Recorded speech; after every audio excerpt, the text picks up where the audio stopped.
Chocobar ice cream পছন্দ করে না এমন মানুষ পাওয়া দুষ্কর। আজকে আপনাদের সাথে চকবার আইসক্রিমের রেসিপিটি শেয়ার করব। আসসালামু আলাইকুম, কেমন আছেন সবাই? আশা করি আল্লাহর রহমতে ভালো আছেন। তো আমি দুধ জাল দিয়ে নিচ্ছি। এখানে 1 লিটার দুধ আছে। দুধের মধ্যে চিনি দিয়ে তারপর দুধটা জাল দিচ্ছি। আর এদিক দিয়ে হচ্ছে বাটার আর চকলেট। এই যে দেখছেন, এটা হচ্ছে মেল্ট করা চকলেট, মানে যে কোনো চকলেট হতে পারে, যে কোনো ব্র্যান্ডের হতে পারে কিংবা ডার্ক চকলেট হতে পারে।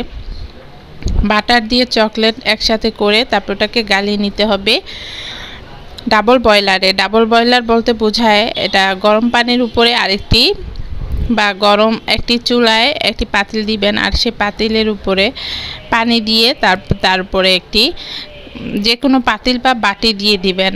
ওভেন প্রুফ বাটি দিলেই হবে। তো ডাবল বয়লারে আমার চকলেটটা মেল্ট হচ্ছে, আর এই ফাঁকে আমি দুধটা জাল দিয়ে নিচ্ছি। আর দুধের সাথে আমাকে দিতে হচ্ছে কর্নফ্লাওয়ার। আমি এখানে 1 টেবিল চামচ কর্নফ্লাওয়ার ঠান্ডা পানিতে গুলিয়ে তারপরে দিয়ে নিয়েছি। এখন নাড়ছি অনবরত। বেশি নাড়তে হবে, কারণ না হলে কিন্তু জমাট বেঁধে যাবে মিশ্রণটি। তো আমি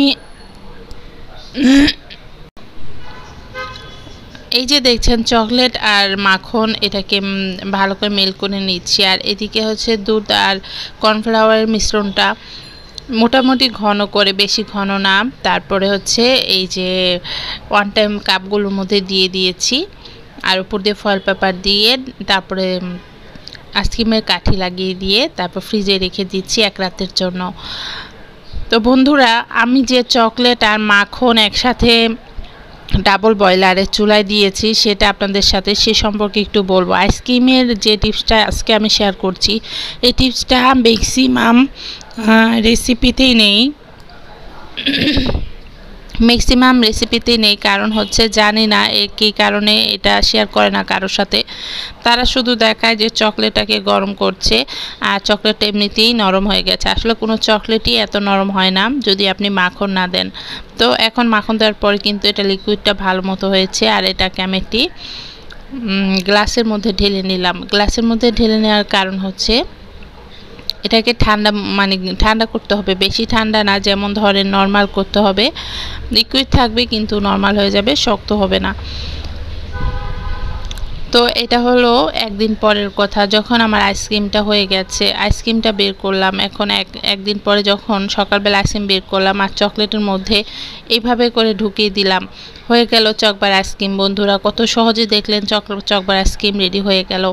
আপনারাও বাসায় কিন্তু এইভাবে ট্রাই করবেন। আর আমি যে টিপসটি বলেছি, টিপসটির দিকে লক্ষ্য রেখে যদি আইসক্রিম বানান, অবশ্যই 100% সফল হবেন।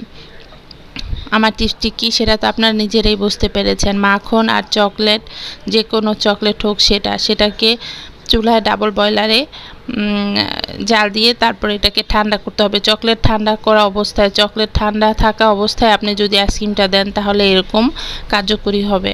তো বন্ধুরা, আমি অনেকগুলো আইসক্রিম বানিয়েছিলাম। আমি যেই পদ্ধতিটা প্রথমে দেখেছি সেটাই সফল পদ্ধতি, আর বাকিগুলো সব বিফলে গিয়েছে। তো বন্ধুরা, ভালো থাকবেন, সুস্থ থাকবেন, আমার চ্যানেলটিকে সাবস্ক্রাইব করে রাখবেন। আর ভিডিওটি কেমন লাগলো অবশ্যই কমেন্টে জানাতে পারেন। ভালো থাকুন। আল্লাহ হাফেজ। আসসালামু আলাইকুম।